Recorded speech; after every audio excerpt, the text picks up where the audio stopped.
So, andito tayo sa Tam-awan Village. This is one of the houses here. At puno siya ng artwork. See? Okay. So, you have to take off your shoes. Bago ka na pumasok, you have to take off your shoes. So, this is a combination of modern artwork. So, ito may texture to. Meron siya parang mga clay na texture. Okay.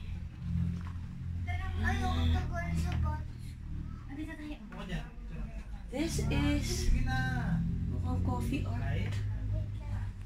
Ooh, scary. So, beach. Ito ay isang beach, isang babaeng aso. Oh, nice. May texture talaga siya.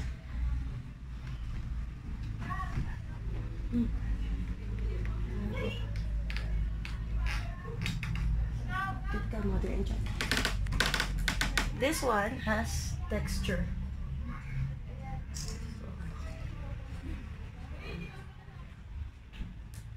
And then this one is very interesting because it shows a modern woman with the traditional woman. So it's a merging of the old and the new. And then we have this giant dream catcher. Dream catcher! Ang laking pangarap ng makakatch nito. So sa part na to is pyrography. So yung gumagamit ng magnifying glass with the power of the sun, ginagawa yung mga paintings. Ooh, look at that. Look at all of the details. Imagine using only the sun and a magnifying glass and creating this artwork.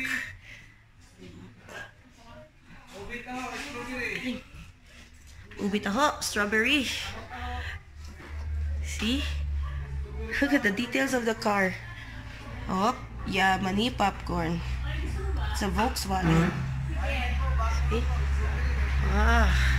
See, that's the rice terraces, but this is pyrography. Sun and magnifying glass. Wow, gustong-gusto niya yung kanyang Volkswagen ah. Ba't ibang uri ng Volkswagen? Ayun pa oh, puro Volkswagen. I wonder what it is about the Volkswagen. You know, rice terraces. Oh, parang may ritual dito ah. Yes.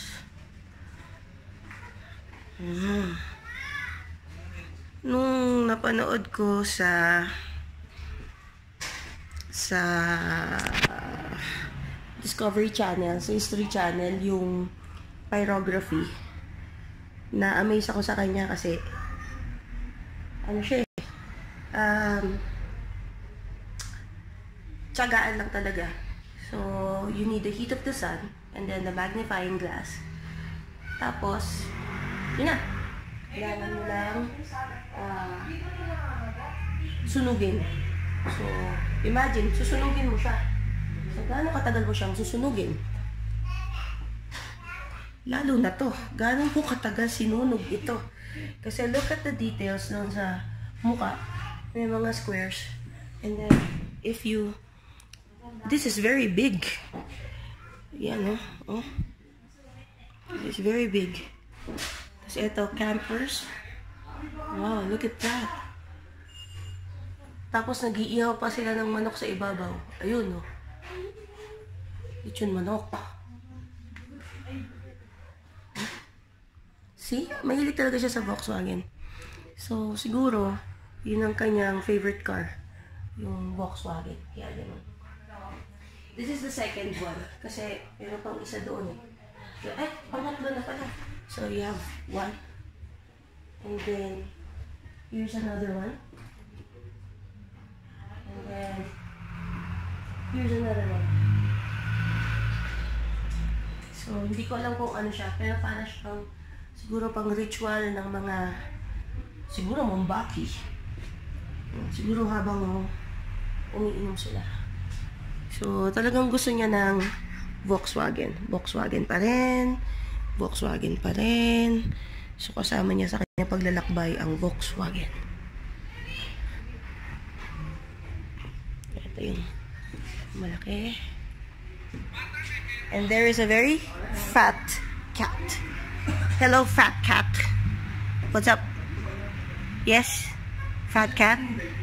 Anong meron? Ikaw ba ang guardian ng mga paintings dito? Ha, fat cat? Are you fluffy? Hey, you're fluffy, but you're mataray. I hate cats. Art village talaga siya. Kasi ito, restroom to eh. Restroom pa lang yan ah. So, babae. Lalaki. Oh. Restroom, pero artwork. See? Hi. Hi. Hi. Hi. So we have here Mark Tandayog's Reflect. So the conceptual installation of hanging mirrors represent the reflection of one's self in the past, present, and future. Okay? The tree on which the mirrors are placed represent the life cycle. Right. So you will see here, there are mirrors hanging. So this is your life.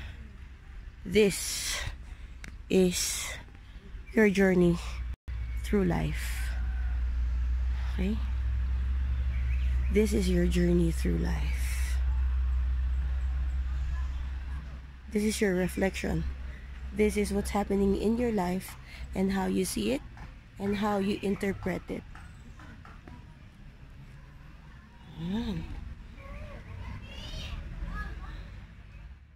Okay. So, akit tayo sa bridge na to. Into the unknown. Ano natin kung anong meron. Anong meron? Whew! Scary ah. Madulas kasi. Into the unknown. Yeah. Boom. Woohoo! Bridge! Bridge! Like a bridge over troubled water. Pipicture ako.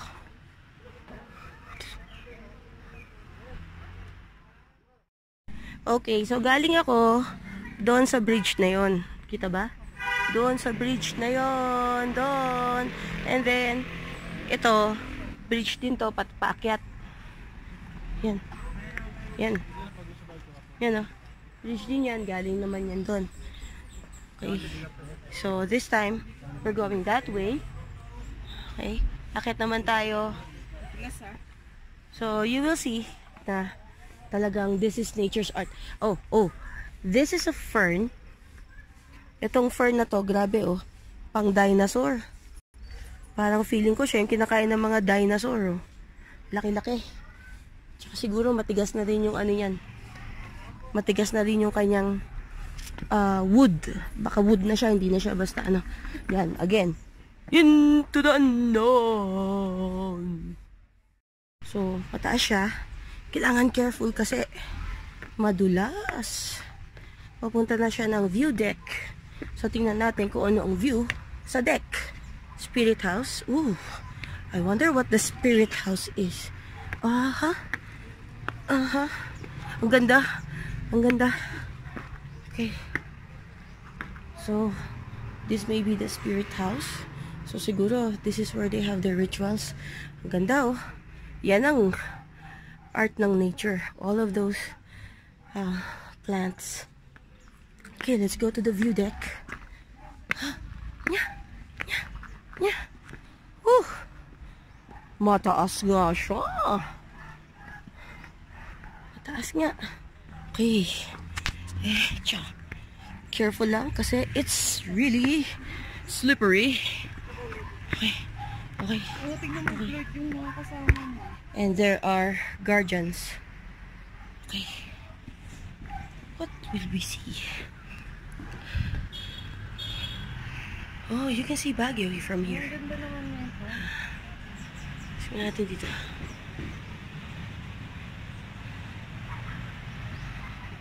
Wow. Hindi ka na makaupo.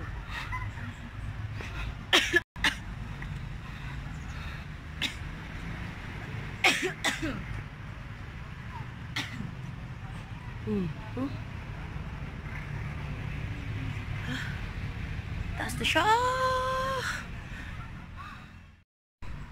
Okay. Ay! Meron pala dong bungo ng baka. I've been to Baguio so many times. To Sagada. But this is my first time at Tam-awan Village. So, it's 110 pesos by taxi from the center. So, medyo malayo siya, pero I think it's worth it na puntahan. Medyo nakakahingal siya, pero okay lang. Kasi every bit of it is artistic. So, marami siyang mga houses, marami siyang, at pwede ka rin mag-billet dito kasi nakita ko yung dalawang bahay nakalagay, occupied, do not disturb. So, siguro pwede mo siyang picturean, pero syempre, hindi ka pwede pumasok sa loob. So, madulas dito, kaya dapat careful lang. Okay? Yan. Sidekick! Sidekick! Psst. Tingin ka dito. Siyempre, kasama ko si Sidekick! Oh. Diba? So, we are now here sa view deck. Medyo mataas-taas na rin yung na ano natin. Oh, view deck 1. Ibig sabihin may view deck 2. Woohoo! Mas mataas. So, we'll go to there. To the second view deck. So, papunta kami sa view deck 2. Ang layo na nang narating namin. Wala pa kami sa view deck 2. So, medyo talagang into the unknown. Slippery when wet. Pero mataas na siya talaga. So, tingnan natin kung anong mangyayari mamaya. Okay, so pinauna ko na sina Sidekick at ang ate niya kasi nahihingal na ako. Papunta na kami sa pinaka tuktok at kung titingnan nyo, malalim na oh. Malalim na to. Yun oh, kita nyo? May mga sasakyan na sa ilalim. Okay. So, ganda ng lugar. Tabi-tabi po. Okay.